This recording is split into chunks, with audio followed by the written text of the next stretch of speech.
Welcome to exam सहपाठी। आज के इस वीडियो में हम लोग सीटेट के पेपर सेकंड का प्रीवियस ईयर क्वेश्चंस कर रहे हैं और ये सारे क्वेश्चंस हमारे सोशल साइंस टॉपिक के जो हमारा ज्योग्राफी के क्वेश्चंस हैं इन सब को हम करेंगे। और ये जो आपके प्रीवियस ईयर क्वेश्चन इसे हम प्रैक्टिस सेट के फॉर्म में कर रहे हैं। ओके, तो आइए स्टार्ट करते हैं। और इसमें सारे के सारे आपके प्रीवियस ईयर जो आपके ज्योग्राफी के क्वेश्चन पूछे गए हैं सीटेट पेपर सेकंड के लिए सोशल साइंस के, उन्हें शामिल किया गया है। तो पहला क्वेश्चन देखते हैं। ग्लोब के संबंध में निम्नलिखित कथनों पर विचार कीजिए। यहाँ पे आपको दो कथन दिए गए हैं, ए और बी। ठीक है, ये दोनों आपको पढ़ने हैं पहले, उसके बाद आपको बताना है कि कौन सा सही कौन सा गलत, इस तरह से। ओके, विषुवत वृत्त शून्य अंश देशांतर को दर्शाता है। तो हम लोगों ने देखा है कि देशांतर क्या होता है, तो देशांतर इस तरह की रेखा होती है और जो आपका अक्षांश होता है वो आपकी इस तरह की रेखा होती है। जो आपका विषुवत वृत्त होता है ये क्या होता है, ये आपका अक्षांश रेखा होती है। ठीक है, अक्षांश रेखा होती है ये वाला। ठीक है, जबकि ये बोल रहा है कि 0 डिग्री देशांतर को दर्शाता है, तो देशांतर ये होता है। तो विषुवत वृत्त देशांतर रेखा नहीं होती है, तो पहला ही वाला आपका कथन क्या हो गया, गलत हो गया। विषुवत वृत्त एक काल्पनिक रेखा है। तो ये तो हम जानते हैं कि विषुवत वृत्त जो है ये आपका जो बीच से पृथ्वी को डिवाइड कर रही है ये एक काल्पनिक रेखा है। ऐसी कोई रेखा पृथ्वी पे खींची नहीं है, इसको हम लोगों ने काल्पनिक रेखा माना है।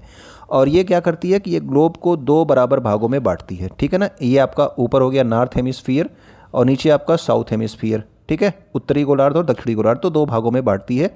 ये वाला तो आपका सही है। ठीक है, कि ये काल्पनिक रेखा है और ये ग्लोब को दो बराबर भागों में बांटती है। लेकिन पहला वाला क्या है, पहला आपका गलत है, क्योंकि ये जो है विषुवत वृत्त देशांतर रेखा नहीं, जबकि क्या है, अक्षांश रेखा है। तो इसमें कौन सा ऑप्शन आपका सही हो जाएगा, तो इसमें जो आपका सही हो जाएगा ये वाला तो आपका गलत था, दूसरा वाला आपका सही था। तो ए गलत और बी सही है। ऑप्शन नंबर बी में आपको मिल रहा है कि ए गलत है किंतु बी आपका सही है, तो ये हमारा आंसर सही हो जाता है। ओके, अगला क्वेश्चन देखते हैं। Question number 2।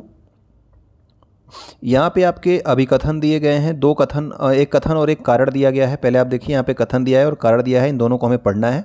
उसके बाद ये ऑप्शंस दिए हैं, इन ऑप्शंस को हमें बताना है। ठीक है, अभिकथन ए क्या कहता है कि वे स्थान जो ग्रीनविच के पूर्व में हैं उनका समय ग्रीनविच से आगे होगा। अभी हमने जो है इस तरह से बनाया था, आपने देखा था कि ये 0 डिग्री देशांतर थी, जो इस तरह से जो है आपके ईस्ट और वेस्ट में जो है क्या करती है, पृथ्वी को दो भागों में डिवाइड करती है। ठीक है, तो इसी को जो है 0 डिग्री देशांतर कहते हैं, जो ये बीच वाली रेखा है। तो ये कह रहा है कि वे स्थान जो ग्रीनविच के पूर्व में है, पूर्व के मतलब जो इस साइड है, ईस्ट साइड में है, उनका समय ग्रीनविच से क्या होता है, आगे होता है। तो ये बात सही है।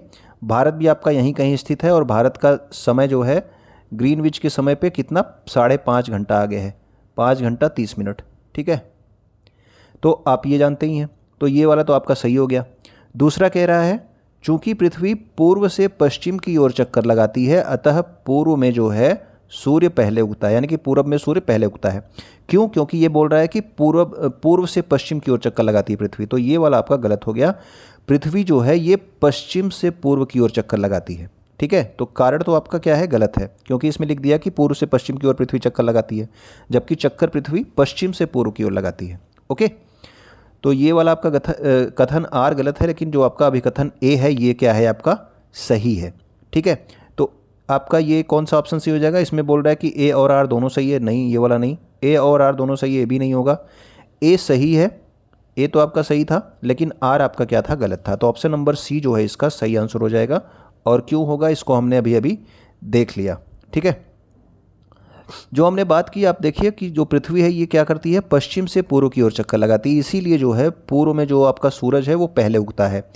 और आपका ग्रीनविच वाले भी हमने समझा दिया कि ग्रीनविच के जो पूर्व में है उसका समय क्या होगा, ग्रीनविच समय से आगे होगा। इसीलिए ग्रीनविच पे जो है आपकी लंदन स्थित है। अगर लंदन में 12 बज रहे हैं तो भारत में 5.5 घंटा आगे रहता है, 5:30 होता है। ठीक है, दोपहर के अगर 12 बज रहे हैं तो शाम के 5:30 होते रहेंगे भारत में।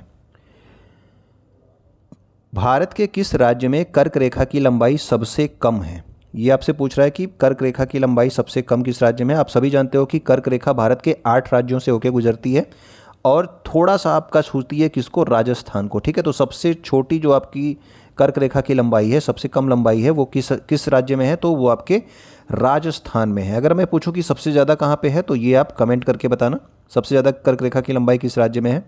ओके, कमेंट आप जरूर करना। भारत के राजस्थान में कर्क रेखा की लंबाई सबसे कम है। ओके, जबकि जब सबसे अधिक लंबाई है ये आपके मध्य प्रदेश में है। आपको यहाँ पे बता दिया गया, उसके बावजूद भी आप लोग ये कमेंट करना कि भारत सबसे अधिक जो है लंबाई कहाँ पे है, मध्य प्रदेश में है। कर्क रेखा 8 राज्यों से होकर गुजरती है। कौन कौन से राज्य हैं ये भी आपसे पूछ लेता है। गुजरात हो गया, राजस्थान हो गया, मध्य प्रदेश हो गया, छत्तीसगढ़ हो गया, झारखंड, पश्चिम बंगाल, त्रिपुरा और मिजोरम। ठीक है, ये 8 राज्य हैं जिनसे कर्क रेखा होकर के गुजरती है। ओके, कर्क रेखा कितने डिग्री होती है, तो 23.5 डिग्री उत्तर में होती है। ओके, अगला क्वेश्चन देखते हैं हम लोग।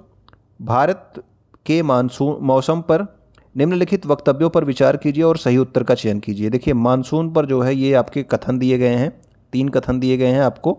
इस पे आपको विचार करना है पहले, उसके बाद आपको सही उत्तर का चयन करना है।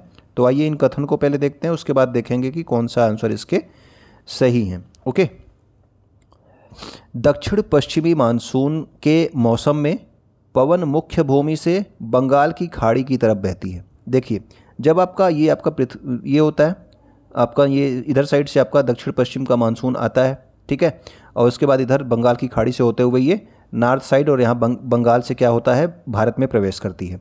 तो आपका ये कह रहा है कि दक्षिण पश्चिम मानसून जो होता है ये मौसम में पवन मुख्य भूमि से बंगाल की खाड़ी की तरफ चलती है। तो देखिए, ऐसा नहीं होता, समुद्र की तरफ से जो हवाएं होती हैं आपके दक्षिण पश्चिम मानसून में, ये आपके मुख्य भूमि की तरफ चलती है। तो यहाँ पे ये चीज़ क्या लिखा है, उल्टा लिखा है कि मुख्य भूमि से बंगाल की खाड़ी की तरफ, जबकि बंगाल की खाड़ी की तरफ से मुख्य भूमि की ओर चलती हैं। तो पहला ही कथन आपका क्या है, गलत है। अब देखिए दूसरा ऑप्शन क्या कह रहा है। दूसरा कह रहा है कि मानसून के लौटने के मौसम में पवन मुख्य भूमि से बंगाल की खाड़ी की तरफ बहती है। अब ये वाला आपका सही है, क्योंकि देखिए जब आपका मौसम लौटता हुआ जो मानसून होता है वो इधर साइड से आपका जब लौटता है, ठीक है, तो इधर मुख्य भूमि से ये क्या करती है, बंगाल की खाड़ी की ओर आती है। उसके बाद यहाँ पे आकर के तमिलनाडु और आंध्र प्रदेश वाले क्षेत्रों में क्या करती हैं, वर्षा करती हैं बरसात के महीने में। ठीक है, तो लौटते समय जो है ये मुख्य भूमि से बंगाल की खाड़ी की तरफ चलती हैं हवाएं। ये आपका कथन सही है, जबकि पहला वाला गलत था। भारत के दक्षिणी भागों में मानसून के लौटने के समय में वर्षा होती है। यही बात मैंने बताई ना, यहाँ से लौटते हुए क्या होता है, दक्षिणी भाग में, ये आपके भारत का दक्षिणी भाग है, इधर आंध्र प्रदेश, तमिलनाडु, इन सभी में लौटते हुए मानसून से वर्षा होती है। तो ऑप्शन नंबर आपका सी भी सही है। ठीक है, तो बी और सी दोनों सही है, ए आपका गलत था। तो इसका कौन सा ऑप्शन सही हो जाएगा, तो ऑप्शन नंबर बी सही हो जाएगा, बी और सी सही है। अगर ये वाला क्वेश्चन आपको समझ में नहीं आया हो तो आप यहाँ ऊपर जो है क्या करेंगे, यहाँ पे आई बटन में दे रहा हूँ। इस आई बटन में जो है यहाँ पे एक जलवायु वाला क्या है चैप्टर है, इसे आप देख लीजिएगा, तो आपका जलवायु वाला जो भी कॉन्सेप्ट होगा वो एकदम क्लियर हो जाएगा। ओके, तो आइए आगे बढ़ते हैं हम क्वेश्चन नंबर आपका 5 देखते हैं। निम्नलिखित में से किस सेल में जीवाश्म मिलने की संभावना है। तो जीवाश्म आपके किस सेल में मिलती है, अवसादी में, कायांतरित में, या फिर आग्नेय सेल में। तो जो आपके जीवाश्म हैं ये आप हमेशा याद रखना कि ये अवसादी सेलों में मिलते हैं, जिसको हम लोग परतदार सेलें कहते हैं। ठीक है, परतदार सेलें कहते हैं अवसादी सेल। केवल जो है आपके अवसादी सेलों में ही जीवाश्म मिलते हैं। ठीक है, तो ये इसका ऑप्शन नंबर क्या हो जाएगा, ऑप्शन नंबर ए सही हो जाएगा, केवल ए। ओके, अगला देखते हैं क्वेश्चन नंबर 6। निम्नलिखित में से खनिजों की कौन सी विशिष्टताएं हैं। तो यहाँ पे आपको खनिजों की विशिष्टताएं बतानी है, कौन कौन सी खनिजों की विशिष्टताएं हैं। पहला कह रहा है कि वे बिना मानवीय हस्तक्षेप के प्राकृतिक प्रक्रियाओं द्वारा निर्मित होते हैं। तो जो आपके खनिज हैं इसे मानव निर्मित नहीं करता है, ये क्या करते हैं, ये प्राकृतिक रूप से जो है निर्मित होते हैं। ये तो आपकी बात सही है, ऑप्शन नंबर ए, ये मतलब कि ए वाला कथन सही है। वे समान रूप से सभी स्थानों पर वितरित हैं। तो ये समान रूप से सभी स्थानों पर वितरित नहीं है। ठीक है, कहीं पे पाया जाता है, कहीं पे नहीं पाया जाता है। ऐसा नहीं है कि हर जगह पाया जाएगा, बिल्कुल नहीं, खनिज हर जगह नहीं पाए जाते। ठीक है, तो समान रूप से सभी स्थानों पर वितरित नहीं है। जबकि ये बात तो सही थी कि इसका एक निश्चित रासायनिक संगठन है, लेकिन आधा कथन गलत था, तो ये आपका कथन क्या हो जाएगा, गलत हो जाएगा। वे कभी ना खत्म होने वाले हैं। ऐसी भी बात नहीं है कि कभी नहीं खत्म होंगे। आपके जो ये हैं क्या कहते हैं खनिज हैं, वो आपके खत्म हो जाएंगे। आप ज़्यादा यूज करेंगे तो वो एक समय पे ख़त्म हो जाएंगे, क्योंकि उसको बनने में बहुत समय लगता है, इस वजह से। कुछ खनिज दुर्गम क्षेत्रों में पाए जाते हैं। तो ये बात तो सही है, कुछ आपके बहुत ही दुर्गम क्षेत्रों में पाए जाते हैं, पहाड़ी क्षेत्रों में, या फिर जो है ज़मीन के बहुत नीचे पाए जाते हैं। तो ये आपका ऑप्शन नंबर डी, मतलब कि कथन डी भी सही है और कथन ए भी सही है। तो ये आपके किस में मिलता है, ऑप्शन नंबर बी में ही आपको मिल जाता है कथन, केवल ए और डी सही है। ठीक है, तो ऑप्शन नंबर बी में आपको मिल जाता है कि कथन केवल ए और डी जो है ये सही है। ओके, तो इसका ऑप्शन नंबर बी सही हो जाता है। आगे वाला क्वेश्चंस देखते हैं। ठीक है, क्वेश्चन नंबर 7 हमारा, ये आपके कथन दिए गए हैं A, B, C और D। ठीक है, इनको पढ़ करके हमें क्या देना है, आंसर देने हैं। तो बोल रहा है कि पहला कथन कह रहा है कि गर्म वायु के ऊपर उठने पर आसपास के क्षेत्रों से जो ठंडी वायु है ये रिक्त स्थान को भरने के लिए वहाँ पे आ जाती है। तो देखिए, अगर आपका जो है ये आपका सरफेस एरिया है पृथ्वी का, ठीक है, यहाँ पे आपकी वायु है और अगर ये गर्म हो जाती है तो क्या हो जाती है, ये ऊपर उठ जाती है। ठीक है, तो गर्म वायु जब ऊपर उठ जाती है तो जो आसपास दूसरे क्षेत्रों में जो ठंडी क्षेत्रों की वायु है वो क्या होती है, बह करके इधर की ओर आती है। ठीक है, और इस जगह को ये क्या करती है, भरती है। इसी वजह से क्या होता है, वायु का बहाव होता रहता है। ठीक है, तो जब आपकी गर्म हो जाएगी तो ऊपर उठ जाएगी, उस जगह पे जो है जो ठंडी जगह की क्या होगी, वायु, वो आकर के यहाँ पे आ जाएगी। ठीक है, तो ये हमने देखा अलग अलग स्थानों पर अलग वायुदाब होने से वायु की गति प्रारंभ होती है। देखिए, अगर यहाँ पे गर्मी हुई और वायु ऊपर उठा तो यहाँ पे इसका मतलब जो वायु ऊपर उठ रहा है इसका मतलब वायुदाब यहाँ पे कम हो गया। तो वायुदाब जब कम हो जाएगा तो जो आपका हाई प्रेशर वाले क्षेत्र होंगे, यानी कि जो आपके ठंडे क्षेत्र होंगे, वहाँ से वायु इधर की ओर लो प्रेशर वाले क्षेत्र की ओर चलती है। ठीक है, उच्च दाब से निम्न दाब की ओर हमेशा वायु चलती है। तो यहाँ पे वायु आएगी, तो यही कहा जा रहा है कि अलग अलग स्थानों पर वायुदाब होने से क्या होता है, वायु में गति प्रारंभ होती है। ठीक, ये दोनों ही कथन सही है। गर्म हवा सघन और भारी होती है, तो ये आपका गलत हो गया। क्यों? अगर आपका गर्म हवा सघन और भारी होती तो ये ऊपर क्यों जाती, ये क्या होती है, विरल होती है और हल्की हो जाती है। अगर गर्म हो जाती है हवा अगर गर्म हो जाती है तो वो हल्की हो जाती है, भारी नहीं होती है। ठीक है, तो ये तो यहीं पे रहती है अगर भारी होती तो, लेकिन ऐसा नहीं है। ठीक है, ये ऊपर चली जा रही है, इसका मतलब ये हवा भारी नहीं है। तो तीसरा कथन आपका गलत हो गया। पवनों की दिशा पृथ्वी के घूर्णन से प्रभावित होती है, ये वाला कथन भी आपका सही है। पृथ्वी के घूर्णन से जो है ये निर्धारित होता है कि पवन जो है किस दिशा में बहेगी, ये भी जो है आपका सही आंसर है। तो पहला A, B और D जो है जिसमें आपको मिलेगा वो आपका सही आंसर हो जाएगा। तो ऑप्शन नंबर D में आप देख रहे हो, ऑप्शन नंबर D में आपको मिल रहा है कि A, B और D क्या है, सही हैं। ठीक है, तो इसके बारे में भी आपने समझ लिया। तो वायु वाला चैप्टर आप देखोगे तो इसको आसानी से समझ जाओगे, इसको मैंने अच्छे से समझाया हुआ है उसमें। ओके, अगला देखते हैं क्वेश्चन नंबर 8। जिन क्षेत्रों में गर्म और ठंडी जलधाराएं मिलती हैं, तो गर्म और ठंडी जलधाराएं जहाँ पे मिलती हैं इसके बारे में कई बार जो है आपको थ्योरी में भी बताया गया है और ये पहले क्वेश्चन भी आपको आ चुका है अगर आपने प्रैक्टिस देखा होगा तो। ठीक है, तो इसमें देखते हैं कि कोहरे के मौसम का अनुभव किया जाता है जहाँ पे गर्म और ठंडी जलधारा मिलती है, ये बात सही है, जिससे जल यातायात प्रभावित होता है। ज़्यादा कोहरा हो जाता है तो जल यातायात प्रभावित होता है। ठीक है, पहला A वाला कथन सही है। दूसरा क्या देखते हैं कथन, दुनिया के सबसे समृद्ध मछली पकड़ने वाले क्षेत्र ऐसे जगह पे विकसित होते हैं जहाँ पे गर्म और ठंडी जलधाराएं मिलती हैं, तो ये भी आपका सही है। दुनिया के सबसे समृद्ध मछली पकड़ने वाले क्षेत्र विकसित होते हैं क्योंकि वहाँ पे प्लैंकटन नामक एक घास जो है उगती है, जहाँ पे गर्म और ठंडी जलधाराएं मिलती है, तो वहाँ पे मछलियाँ जो है उसे खाने के लिए आती हैं, तो वो क्षेत्र मछली पकड़ने के लिए भी अच्छा होता है और ऐसे क्षेत्रों में कोहरे का मौसम का भी अनुभव किया जाता है। तो यानी कि A और B आपका दोनों सही है, तो ऑप्शन नंबर A में ही आपको मिल जाता है कि A और B आपका दोनों ही सही है। ठीक है, तो क्वेश्चन नंबर 8 का जो है ऑप्शन नंबर A सही हो गया। ओके, आगे देखते हैं क्वेश्चन नंबर 9 में देखते हैं 9 क्या बोल रहा है। इसमें भी एक कथन दिया है और एक कारण दिया है। ठीक है, अभी कथन दिया है और कारण दिया है, पहले हम कथन और कारण देखेंगे। खनिज क्या है, अनवीकरणीय संसाधन है। अनवीकरणीय का मतलब है कि एक दिन ये धीरे धीरे क्या हो जाएंगे, खत्म हो जाएंगे। ठीक है, इनका पुनः निर्माण नहीं हो सकता है। ठीक है, तो ये तो बात सही है, ये मैंने अभी कुछ देर पहले ही आपको बताई। ठीक है, कि ये अनवीकरणीय संसाधन है। मानवीय उपयोग की दर से खनिजों के निर्माण की दर तेज है, तो ये वाला आपका गलत है। इसका मतलब ये कह रहा है कि खनिज का निर्माण बहुत तेज़ी से हो रहा है लेकिन मानव उसको जो है धीमे धीमे उपयोग कर रहा है, जबकि ये गलत है, उल्टा लिखा हुआ है।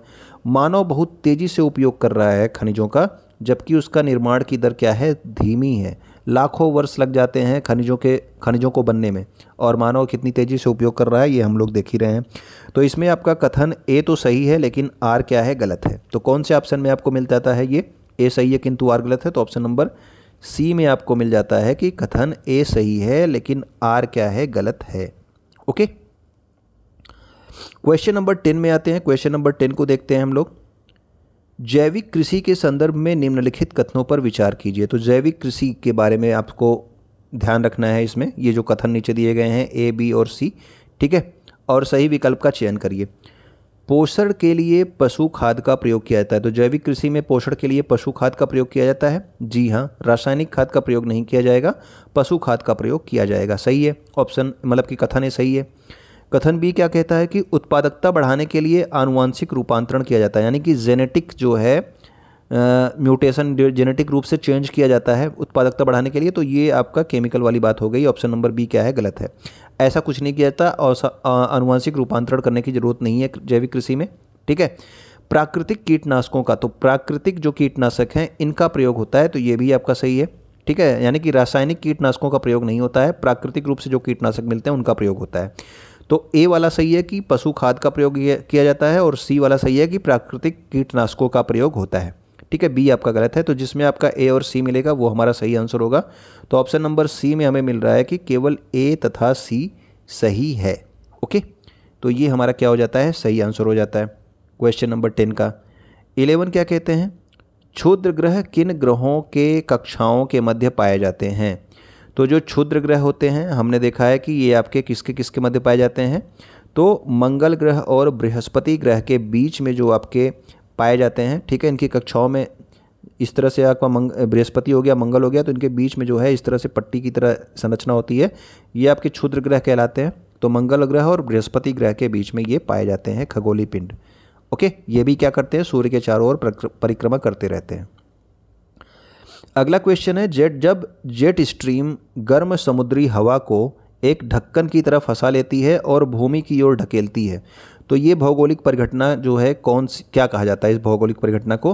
तो जब जेट स्ट्रीम क्या करती है, समुद्री हवा को ढक्कन की तरफ फंसाकर भूमि की ओर ढकेलती है, तो इसको हम लोग क्या कहते हैं, इसको बोलते हैं हीट डोम। ठीक है, तो इसको जो है हीट डोम बोला जाता है, ये हम ध्यान रखेंगे। ओके, अगला क्वेश्चन जो हमारा है क्वेश्चन नंबर 13, निम्नलिखित सूची पर विचार करें। यहाँ पे जो है कुछ आपके पर्वतों के नाम दे रखे हैं, आपको बताना है कि इसमें से कौन सा जो है दूसरों से भिन्न है, यानी कि कौन सा पर्वत आपका अलग है। अरावली, अपलेशियन, यूराल और वासजेस।